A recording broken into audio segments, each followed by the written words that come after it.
Good morning students, good morning everyone. Today we are going to discuss about introduction to photosynthesis. Before going to the detailed explanation of the photosynthesis, some introduction about photosynthesis we discuss in this video. In the last video we have discussed about about respiration. From this video onwards we are going to discuss about the photosynthesis.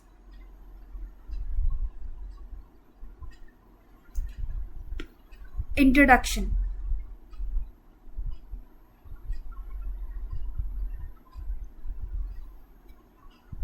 Life on earth is ultimately depends on life life on earth is ultimately depends on energy derived from the sun. Every living being present on the earth every living being present on the earth depends on sunlight for its energy, whether it may be directly or indirectly. Every living being depends on sunlight for its energy. Photosynthesis is the only process of biological importance that can harvest this energy. This sunlight energy is harvested by the photosynthesis process, and this photosynthesis process is occurs in all photosynthetic organisms which have a chlorophyll pigment in them. Literally, photosynthesis means synthesis using light. Photo means light. Synthesis of energy producing molecules by using light is a photosynthesis.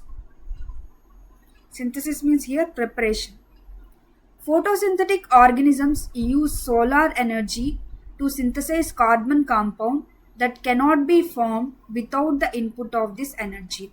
Without the solar energy, the formation of carbon compounds is almost impossible. Photosynthesis is an anabolic endergonic process. There are two terms I have discussed here, that is anabolic and endergonic. What is meant by anabolic process? Formation of complex molecules. Formation of complex molecules from simple molecules by using energy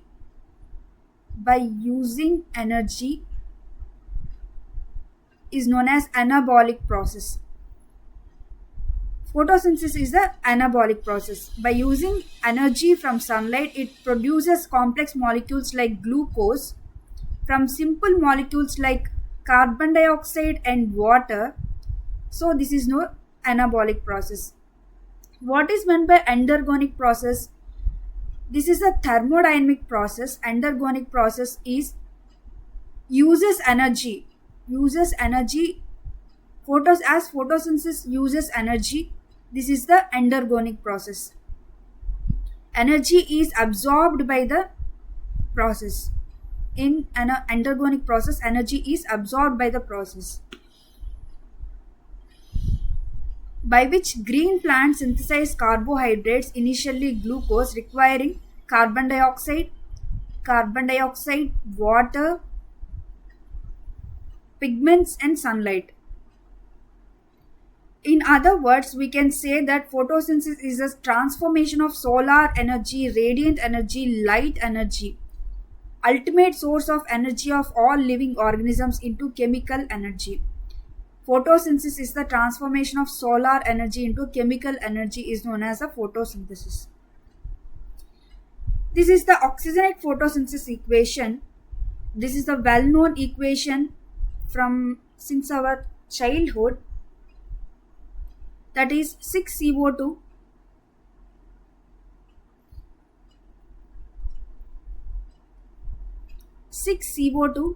plus 12H2O and light energy. In the presence of light energy, as it is an endergonic process, it absorbs some energy, produces glucose molecule and oxygen and water as a byproducts. The main byproduct formed is glucose. C6H12O6 is a glucose. This is oxygen. This is water. Before going to detailed study of photosynthesis, some of the works done by the early scientists about photosynthesis we discussed here. Early experiments. First one, Priestley. Priestley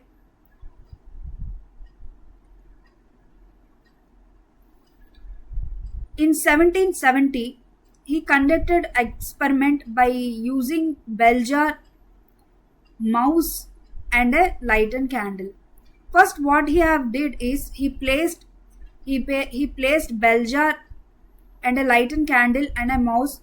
After some time he observed that the living rat present in the bell jar and the and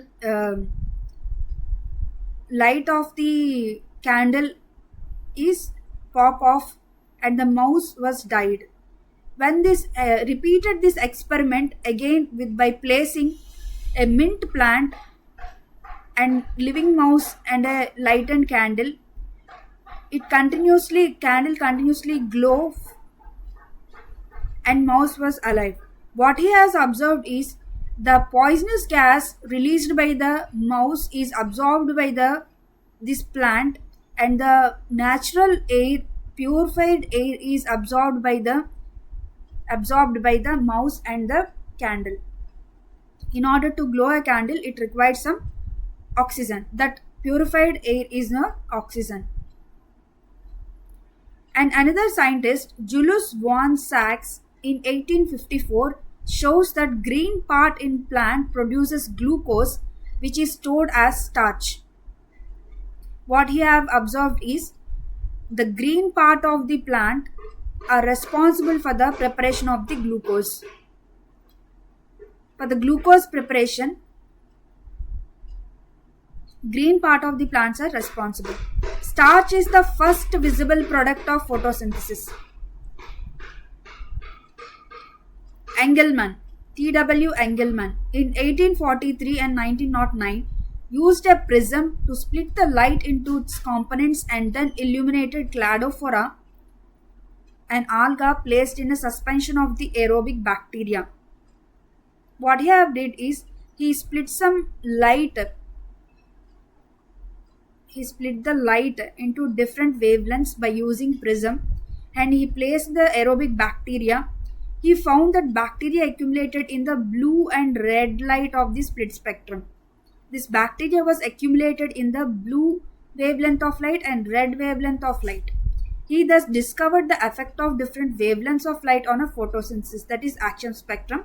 We are going to study about the action spectrum just in a few minutes. Another scientist, Cornelius von Neil, in 1897 and 1985, on the basis of studies of the purple and the green sulfur bacteria,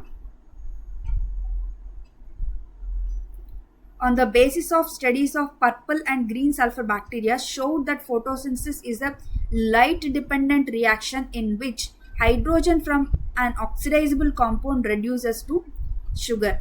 What he observed is,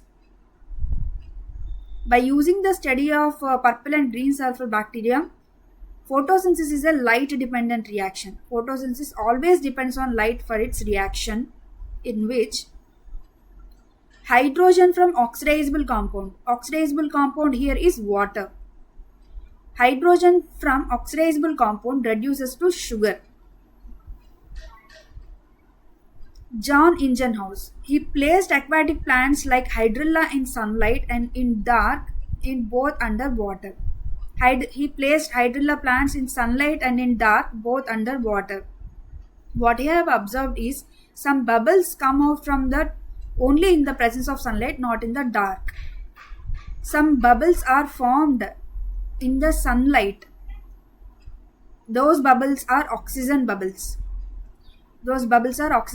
Are formed in the only sunlight, not in the dark. So oxygen is evolved from the green part of the plant. It was observed by the John Ingenhousz. That is only presence in the sunlight, not in the dark. This is the structure of chloroplast. In order to study the photosynthesis process, we have to go through the we have to once study the structure of chloroplast, then it will be easy for us to understand the photosynthesis process. Chloroplast is a double membranous cell organelle. Double membranous cell organelle. It contains outer membrane. It contains outer membrane and it contains inner membrane. It contains inner membrane, and between these two there is a intermembrane space present here. And inside the chloroplast, there is liquid-like material present in the chloroplast that is known as stroma. And there are some disc-like structures are present in the chloroplast, arranged one by one as a stack of coins. This is called granum. This stack of thylakoids is known as granum.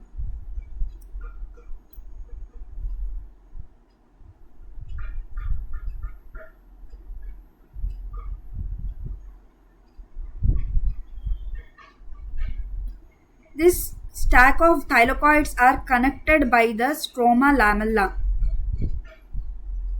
These are connected by the stroma lamella.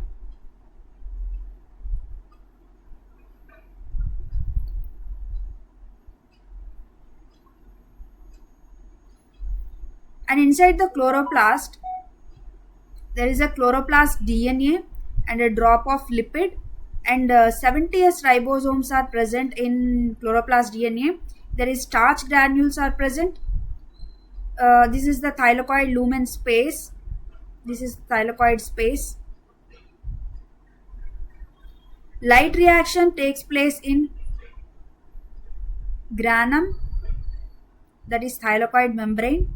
Dark reaction takes place in stroma.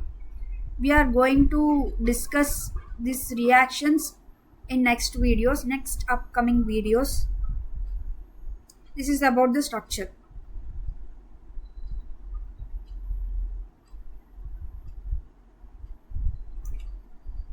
Photosynthetic pigments. Photosynthetic pigments are substances that absorb sunlight and initiate the process of photosynthesis. In order to initiate the process of photosynthesis, pigments should be present.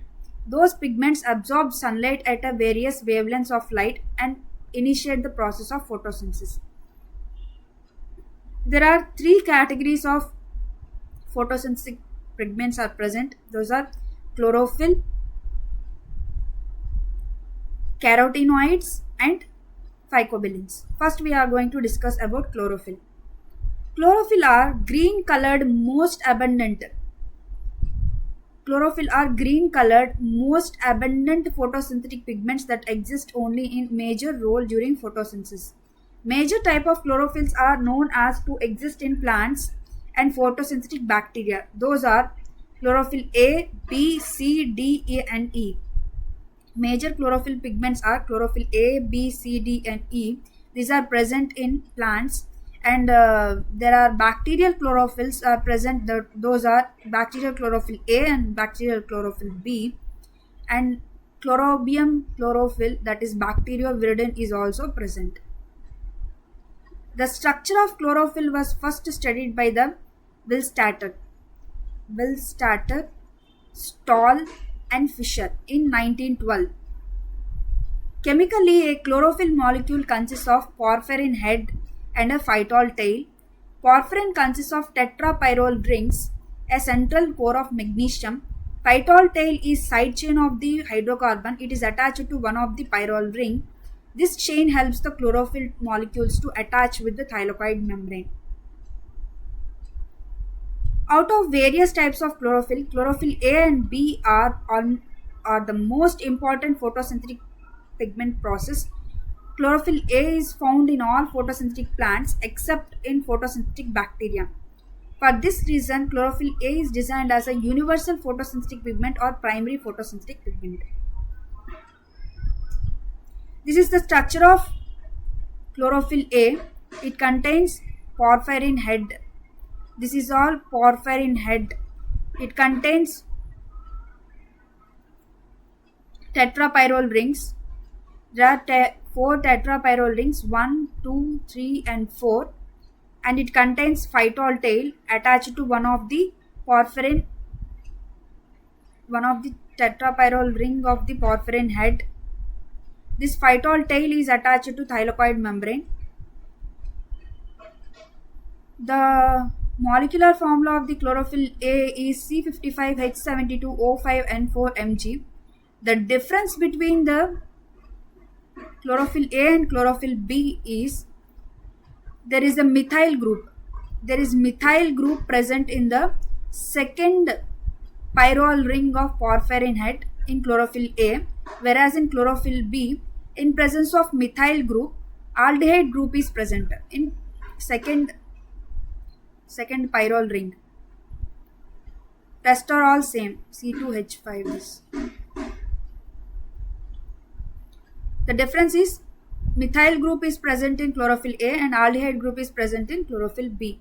Centrally, there is a magnesium atom present in chlorophyll A and chlorophyll B. These are the molecular formulas of the chlorophyll A, B, C, D and E. Carotene and xanthophyll molecular formula are carotene molecular formula C40H56, xanthophyll molecular formula C40H56 and O2. Next is carotenoids. These are yellow, red, orange color pigments embedded in thylakoid membrane in association with the chlorophyll, but their amount is less. These are insoluble in water. Carotenoids are insoluble in water.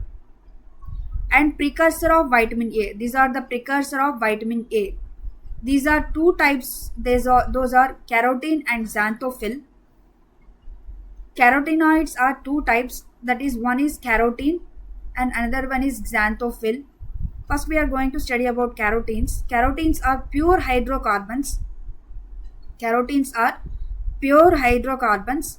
Those are red-orange color. Mainly, carotenes are orange in color.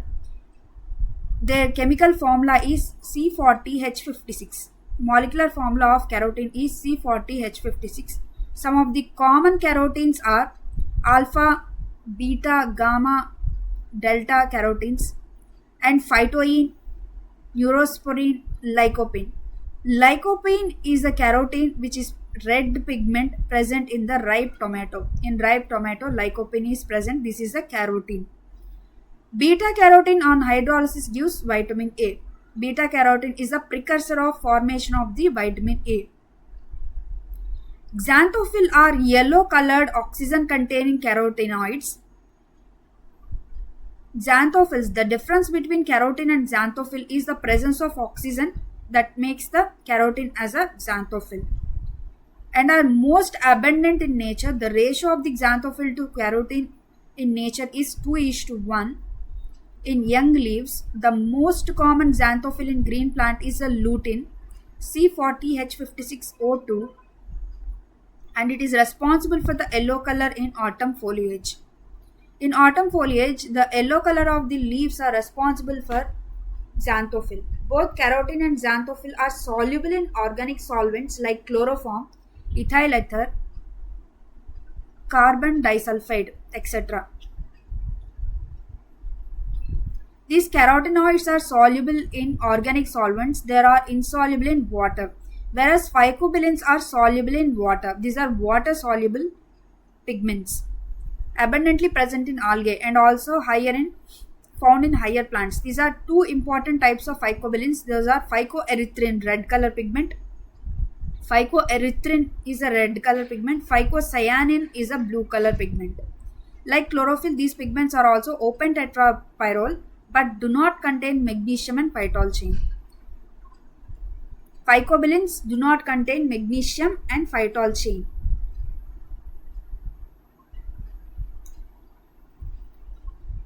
Quantum requirement and quantum yield. The solar light comes to the earth in the form of small packets of energy known as photons. The solar light comes to the earth in the form of photons, energy packets, small packets of energy. Those are called photons. The energy associated with each photon is called as quantum. Energy that is associated with each photon is a quantum. Thus, requirement of solar light by a planet is measured in terms of number of photons or quanta. How much number of photons or how much number of quanta are required for the plant for the photosynthesis is measured in the number of photons or quanta. The number of photons or quanta required by the plant or leaf to release one molecule of oxygen during photosynthesis is called quantum requirement. The number of photons or quanta, number of photons or quanta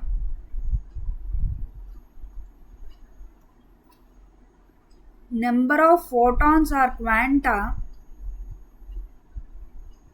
required to release one molecule of oxygen is a quantum requirement.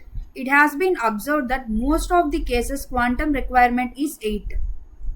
So it means that 8 photons quantums are required to release one molecule of oxygen. 8 photons of light, 8 quanta are required to release one molecule of oxygen.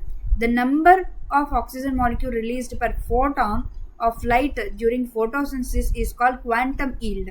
There is a difference between quanta and quantum yield. The number of oxygen molecules released per photon. Per photon, how many molecules of oxygen is released, that is quantum yield. If the quantum requirement is 8, then quantum yield is 0.125, that is 1 by 8. It is the opposite of quanta. Quantum yield and quanta are inversely proportional. That is opposite of quanta becomes quantum yield. Next is absorption spectrum and action spectrum. What are the difference between absorption and action spectrum? Absorption spectrum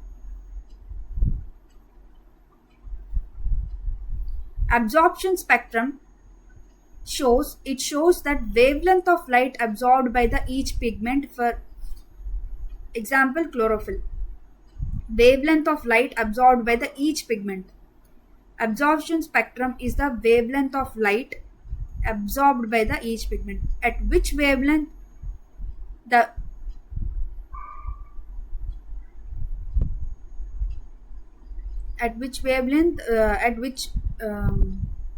wavelength of light absorbed by the each pigment. One pigment absorbs at which wavelength? Action spectrum, it shows the overall rate of photosynthesis at each wavelength of light. Action spectrum shows the overall photosynthetic rate. At which wavelength the highest photosynthetic rate takes place, that gives the action spectrum. The rate of photosynthesis. At which wavelength the pigment is reactive. It is graphical representation of the different wavelengths of light absorbed by the different pigments in leaf during the process of photosynthesis. Graphical representation of the different wavelengths of light absorbed by the different pigments. Different pigments absorb different wavelengths of light during the process of photosynthesis. This gives the absorption spectrum. At which wavelength that particular pigment is absorbing the wavelength of light gives the absorption spectrum. It is the graphical representation of the effectiveness of the different wavelengths of light in photosynthesis. It gives the effectiveness. How much effective that wavelength? That gives the action spectrum. It infers the relationship between the quality of light and the absorbing capacity of the pigments. It infers to the relationship between photosynthetic activity in relation to the different wavelength of light.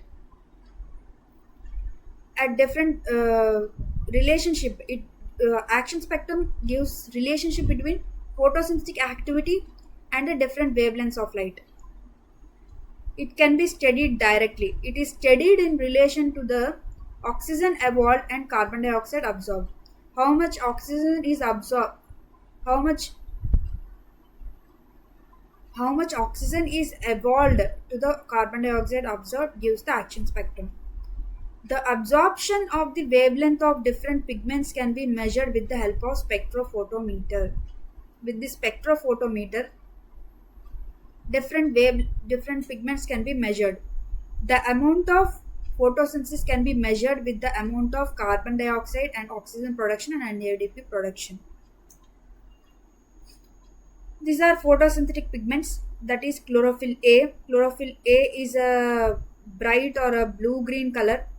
Chlorophyll B is a yellow-green color. Xanthophyll is yellow in color. Carotenoids are yellow to orange color.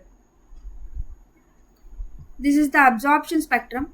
Absorption spectrum of the chlorophyll A. This is chlorophyll A.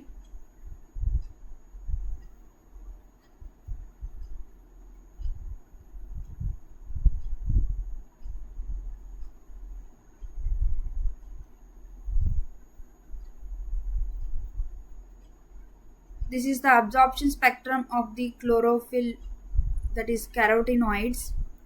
This is the absorption spectrum of the chlorophyll B.